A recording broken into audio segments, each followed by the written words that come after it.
Good day, Ma'am Hens, or anyone na manonood na itong video. I'm Jesly Fajardo Morsha from BSN 124. And today, I'll be answering some questions regarding my childhood experiences. And there are 5 guide questions that I'm gonna be answering. So without further ado, let's get started. By the way pala, excuse my background because nasa rooftop ako. And ito lang kasi yung pinakatahimik na place for me to take a video. So, for our question number 1, what was your most memorable childhood experience that made an impact on who you are right now? So, I don't know if dapat kong sabihin, but kasi ito talaga yung nag-made an impact sa akin on who I am right now. This is not a happy memory. So, bali growing up, my parents, both my mom and dad, are always fighting. So, lagi sila nag-aaway. Kasi si daddy, he has his own world. So, bali parang hindi niya kami hindi niya iniintindi si mama. Kung saan siya dalhin ng mga barkada niya, ganyan. Kunyari, like, yayayain siya mag-inuman, ganyan. Kasi my dad is alcoholic.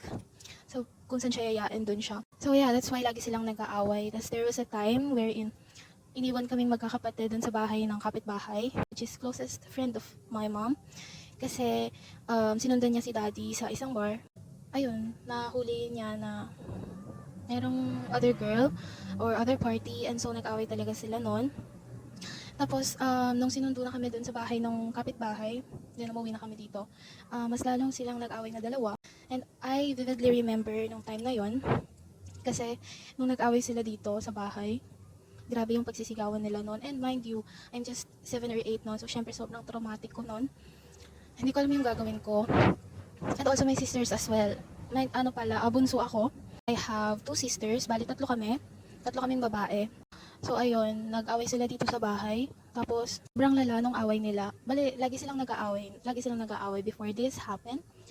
So, netong night na to, sobra yung pag-aaway nila. Kasi sila ng malala to the point na nasaksak ni mama, si daddy ko. The last time I remember is pinapunta kami ng tita ko sa kwarto, kaming 3. Kasi nagkakabasagan na ng bote, ng pinggan, pinaghahagis na lahat ng maihahagis. Tapos, no, nasaksak na ni mama si daddy, bandang buttocks sa puwet. Tapos after nun, iyak nang iyak si mama. So, umalis siya dito sa bahay. Umalis si mama. Pumunta siya dun sa house ng lolo ko. Tapos, si daddy naman pumunta siya sa Bulacan, sa house ng tita niya, which is yung lola ko. So, bali wala silang dalawa dito sa bahay. Tapos, yung naiwan na nagbabantay sa amin is yung tita ko. So, ayun, it really made an impact on who I am right now kasi I don't believe in love. Hindi ako against sa men, ganun. Basta ayoko lang ng love. And every time na nag-aaway sila mommy and dad ngayon, natutrauma na ako kasi what if mangyari na naman yung nangyari like before, ganun. Sabi nila, di ba, your dad is your first love, but for me, it's not. Basta, it's not my first love. So, ayun. Siguro yun yung sagot ko for question number 1. So, for question number 2, was there something you are scared or afraid of when you were a child? So, for me, I'm not afraid of ghosts or any paranormal thing. Ganyan, hindi ako takot doon. Takot lang ako sa EPs, especially pag lumilipad. Until now, mind you. Also, takot din ako sa sit-sit ng daddy ko.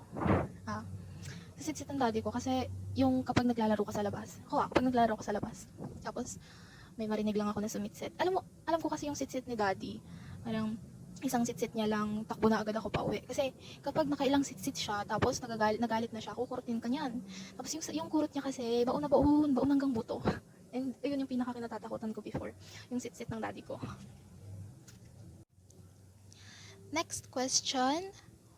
Who is the most significant person to you when you were a child and why?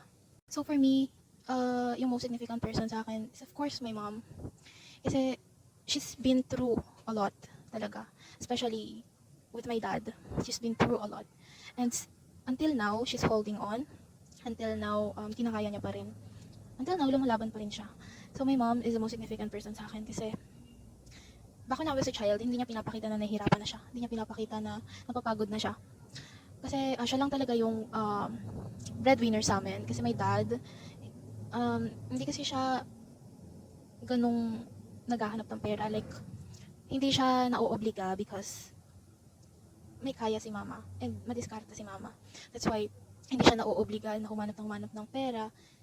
Kaya ganun, si mama talaga yung pinaka breadwinner namin dati. Siya yung dumidiskarte, siya yung nagpapasok ng pera sa pamilya. And hindi niya pinapakita na papagod na siya, hindi niya pinapakita na nahihirapan na siya. And she loved us. Minamahal niya kami more than herself. And yeah. Question number 4. If you can turn back time, what specific age do you wish to go back and why? So, sa akin siguro age of like 6, 7 or 8, in between those age.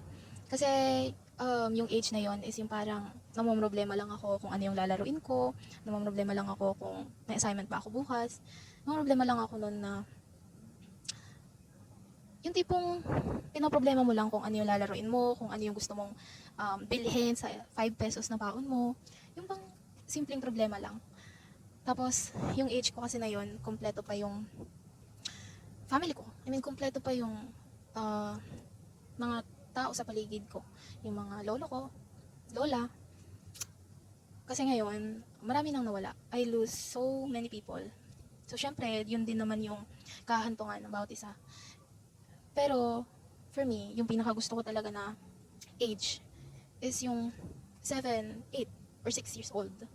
Kasi wala akong ibang pinoproblema, kundi yung simple things lang. And yeah. Next is question number 5. And the last question. What do you want to tell your younger self? Hi, Jesly. Kamusta? How are you?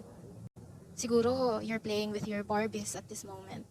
You're playing with your Jollibee na unan. You're playing with your Pogs and your Jackstone. Did you eat the delicious meal na ginawa ni Mama for you? Di ba favorite mo yung sinigang? Do you still eat that? Are you okay? I wish I could hug you right now. Wala, bakit ako naiyak?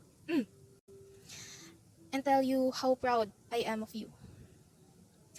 You are strong, even when you don't feel like it.